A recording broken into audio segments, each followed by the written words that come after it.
Welcome to the deep dive. Today, we're getting our hands dirty with a really critical piece of broadcast infrastructure. It's the Thor Broadcast H-4HD-EMH-AC3.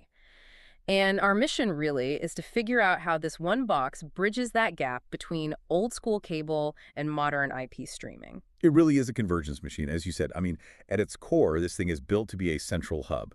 You take up to 4 clean, uncompressed HDMI video feeds, think live cameras, presentations, anything, and it just processes them in real time for multiple kinds of distribution all at once. And you can tell it's mission-critical hardware just by looking at the specs. I mean, a redundant hot standby power supply, that's not a standard feature. If you're running a campus TV network or, say, a hospital's info system, you just can't afford downtime. The cost of failure is just way too high. So that reliability is baked right in. Absolutely.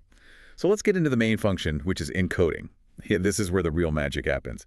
It's turning these massive raw video files into streams you can actually manage and send out. It supports both the older MPEG-2 and, more importantly, the really efficient MPEG-4 H.264 codec. And that low latency option they mentioned, that's not just marketing speak, is it? Not at all. In a closed network, low latency is everything. It keeps all your screens in sync, avoids that awful audio lag. Okay, so let's unpack the flexibility here. You have 4 HDMI inputs, and you can adjust the encoding for each one completely independently. That's the key. You can give one channel a really high bit rate, say up to 19 megabits per second for a premium feed, and then dial another one way down to, 0.8 for just a simple signage loop. Total bandwidth control. But doesn't that get complicated? I mean, managing 4 different bit rates, 4 resolutions, how do you not get lost in the settings? Well, that's where the web interface comes in. It really simplifies what could be a configuration nightmare. And once you sorted the video, you have to think about the audio.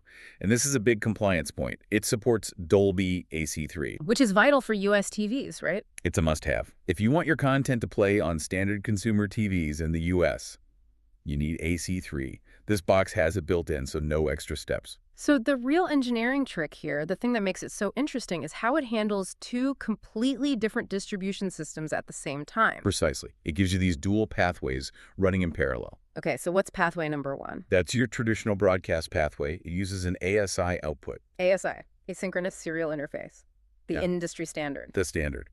It multiplexes all 4 streams into one single feed, an MPTS, which then connects right into your QAM modulator. And QAM is the bedrock of any campus cable system. It's how you get digital channels onto that old coax cable. Exactly. Then you have pathway number 2, the IPTV pathway. So straight onto the network. Right over your standard network.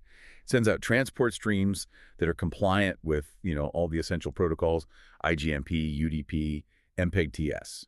Basically means it's universally accepted. You can even view the streams on something as common as VLC player. And connecting that back to the distribution system, this lets you add 4 new programs really easily. You can even make them appear as subchannels, right? Like 2.1, 2.2, and so on. You can. And depending on your compression, a single digital channel could, in theory, carry up to 20 programs coming from a setup like this. It's an incredible amount of density. And physically, it's also pretty compact. Fits right into a standard rack. You manage it through a web browser or the little front panel. It's very manageable. So what does this all mean for you strategically? It means this device is the answer for any big institution that has to keep its legacy coax system running, but also wants to embrace modern IP streaming. It's about combining those pathways and getting that efficiency. You're putting 2 systems onto one budget line. So a final thought for you to take away. Given that you have this independent control over all 4 channels, and you have these dual ASI and IP outputs, how does this flexibility let a university or a hospital completely rethink its entire video architecture? Could they potentially just start decommissioning older parallel systems altogether?